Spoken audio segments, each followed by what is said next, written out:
Plume Plastique, acteur majeur de la vente et de la distribution de canalisation en matériaux de synthèse, propose des solutions techniques à travers une large gamme de produits sur l'ensemble du territoire français. Nos clients, professionnels du bâtiment, trouvent dans nos agences les produits et les conseils nécessaires à la réalisation de leur chantier. Voici un échantillon de notre offre plombier. Raccord à sertir et à glissement de bague.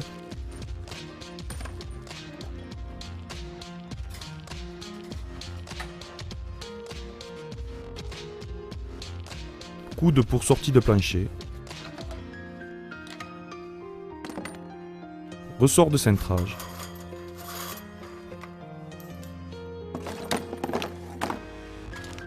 Fixation de robinetterie type Robifix.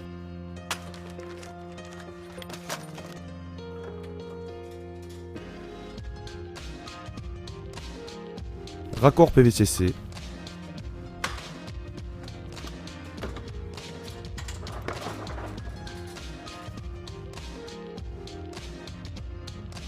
Compensateur de dilatation.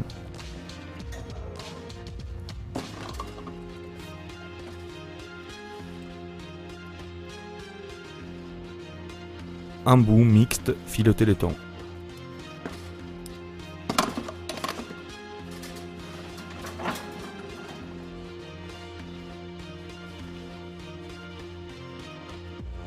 Couronne multicouche. Tube PVCC couleur brune pour l'eau chaude et caramel pour l'eau froide.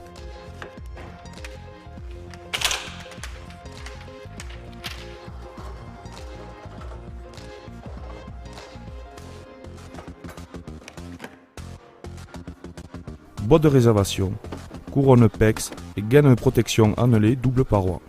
Cette commande va être livrée à Gaillac, sur le chantier de l'EHPAD, établissement pour personnes âgées dépendantes.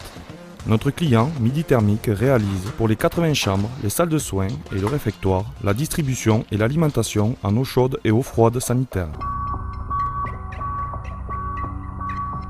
Finalement, notre réseau principal passe au R+1 et on dispatche le R+2 et le rez-de-chaussée. Là, on a un gros réseau qui part d'ici en diamètre 50, l'eau chaude et l'eau froide, qui continue au bout de quelques chambres qui se réduit en 40, 42, voilà, qui continue, qui fait le tour, après qui se réduit au bout d'un certain nombre de chambres en 32, jusqu'à la fin de la ligne, où à la fin de la ligne, on raccorde l'eau chaude sur le bouclage. Il y a tellement de longueur que pour avoir de l'eau chaude en permanence, on est obligé de boucler le circuit. Il faut qu'à moins de 3 litres, on ait de l'eau chaude.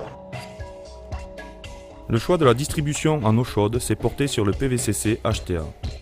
Ce produit offre de nombreux avantages, facilité de mise en œuvre, légèreté, résistance aux chocs thermiques et chlorés afin de limiter efficacement la propagation des bactéries type légionnelle. L'assemblage du produit est réalisé à l'aide d'un polymère de soudure avec témoin de mise en œuvre du fait de sa couleur orange.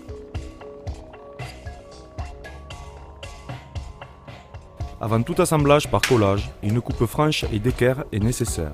Le coupe-tube est l'outil approprié.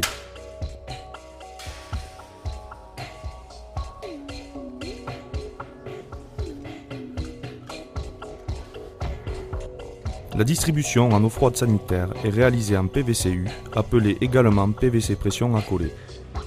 Nous verrons ultérieurement et dans le détail les différentes techniques d'assemblage.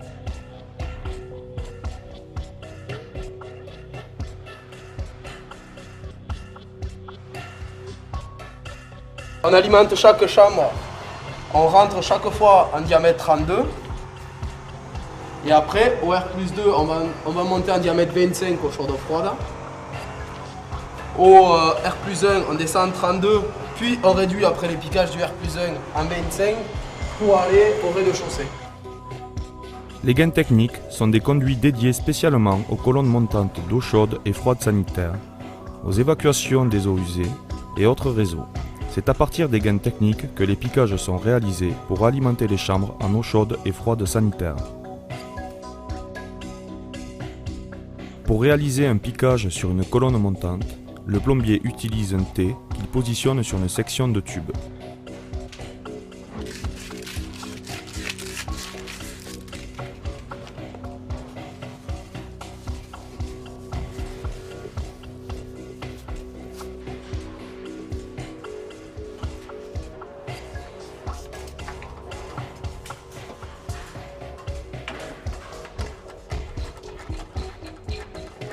L'utilisation d'un embout mixte fileté laiton permet le raccordement entre la distribution en PVCC et l'alimentation en multicouche.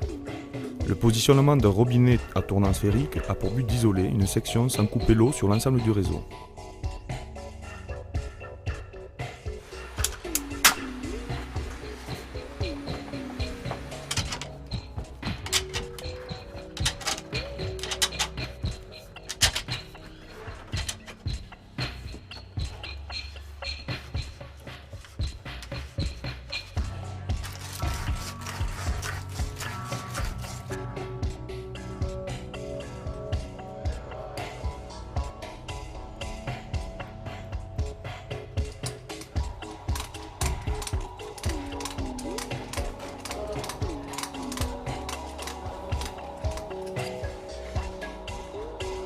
Pour assurer l'étanchéité de cette vanne, notre client utilise la combinaison filasse-pâte à joint.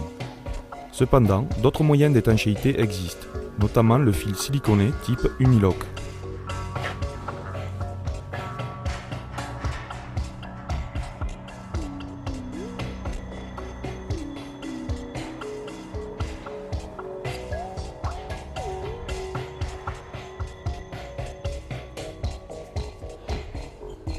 Les piquages sont raccordés aux collecteurs laiton, eau chaude et eau froide.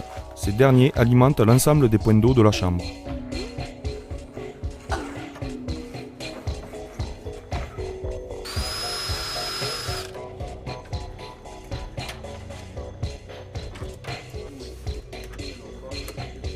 La liaison des collecteurs laiton avec les appareils sanitaires est réalisée en multicouche. Ce produit offre de multiples avantages. Qualité alimentaire, résistance à la corrosion, cintrable à la main, large gamme de raccords. La mise en œuvre du sertissage sera approfondie dans une séquence spécifique.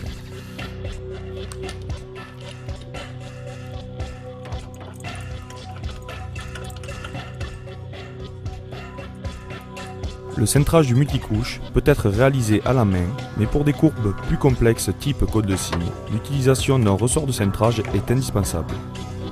Il existe deux sortes de ressorts, extérieur et intérieur.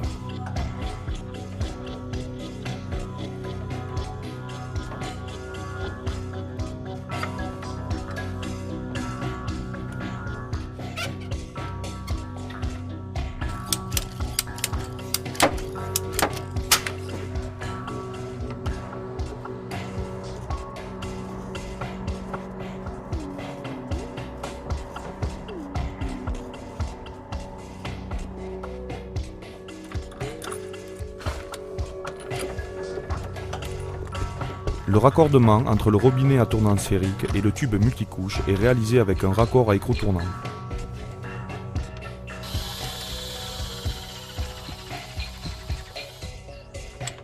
Un mitigeur, placé entre les réseaux eau chaude et eau froide, apporte économie, confort et sécurité.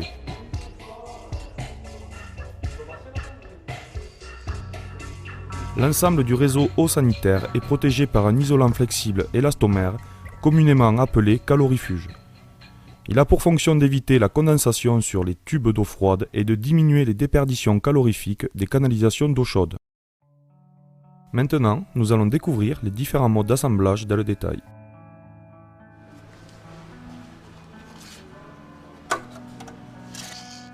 Déterminer la longueur de tube à couper.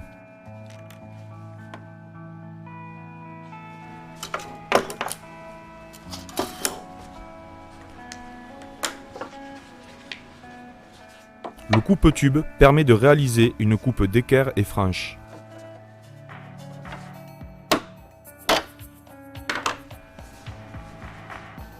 Le calibreur chanfreineur redonne au tube sa forme initiale. Le chanfrein intérieur est indispensable afin de ne pas détériorer le joint torique du raccord. Introduire le raccord jusqu'au repère témoin.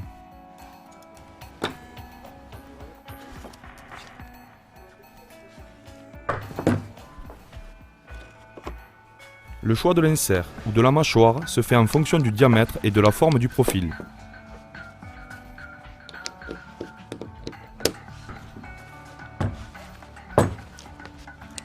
Placez le raccord dans la mâchoire et sertir la bague. Le sertissage est réalisé lorsque le vérin relâche la pression de la mâchoire.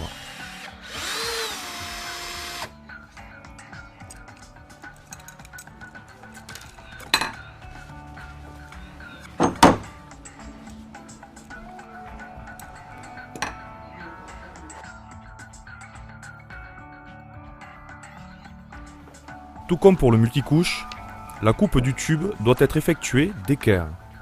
Pour éviter de pincer le tube PEX, réalisez la coupe en faisant pivoter la cisaille autour du tube. Introduire le raccord jusqu'au repère témoin.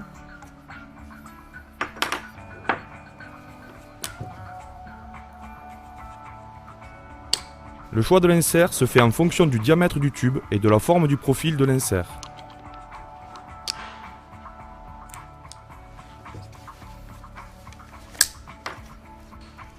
Positionnez la mâchoire contre la bague du raccord et sertir jusqu'au débrayage automatique de la pince.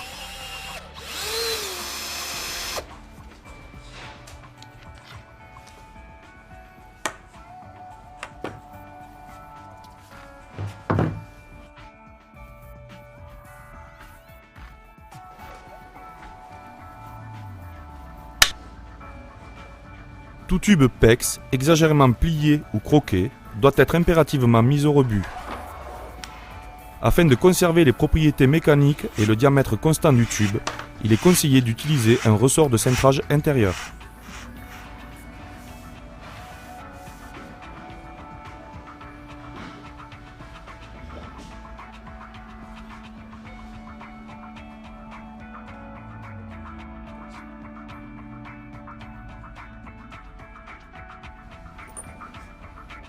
En premier, glissez la bague le long du tube. Évasez le tube avec la pince à emboîture. Faire pivoter la pince lors de cette opération. Si des fissures apparaissent, réalisez une nouvelle coupe d'équerre.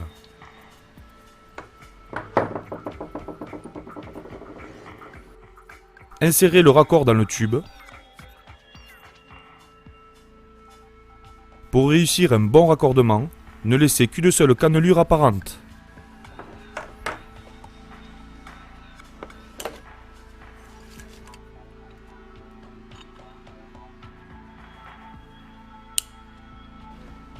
Choisir le butoir et l'insert en fonction du diamètre et du type de raccord.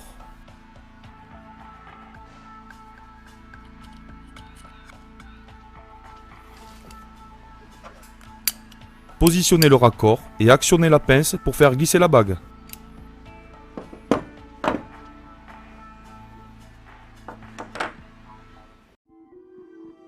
Pour réussir une soudure à froid ou collage, sans risque de fuite, voici les étapes à respecter. A l'aide d'un coupe-tube, d'une cisaille ou d'une scie, réalisez une coupe d'équerre du tube.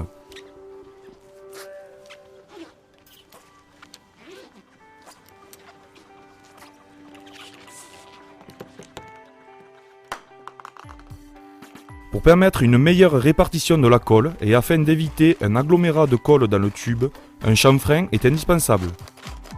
Pour cela, nous utilisons un cône à chanfreiner ou une chanfreineuse.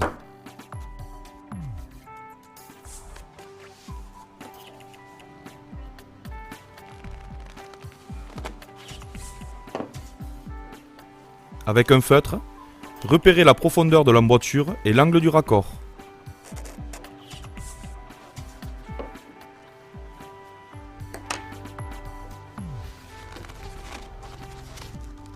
Dépolir par rotation l'extrémité du tube et du raccord avec un ruban abrasif fin pour éliminer le vernis de surface.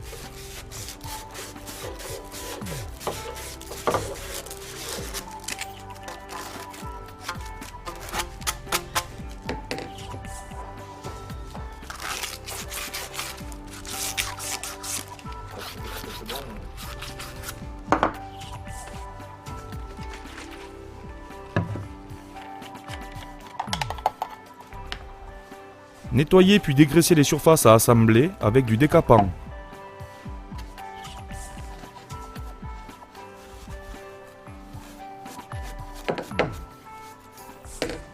Laissez sécher le solvant avant d'appliquer la colle.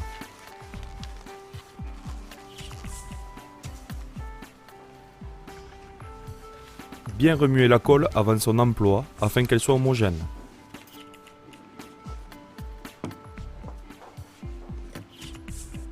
Appliquez la colle avec un pinceau approprié. en une couche régulière et uniforme. Dans le sens de la longueur vers l'extrémité. Enduire d'abord sans excès l'intérieur des raccords en évitant la formation d'amas de colle.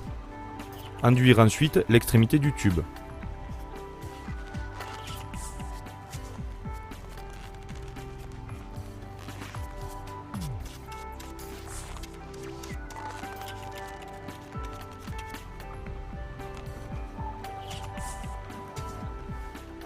Emboîter immédiatement les deux éléments à fond, sans mouvement de torsion, jusqu'au repère initialement tracé. Éliminer aussitôt les excédents à l'aide d'un chiffon propre. Respecter les temps de séchage indiqués sur les pots de colle avant la mise en service du réseau.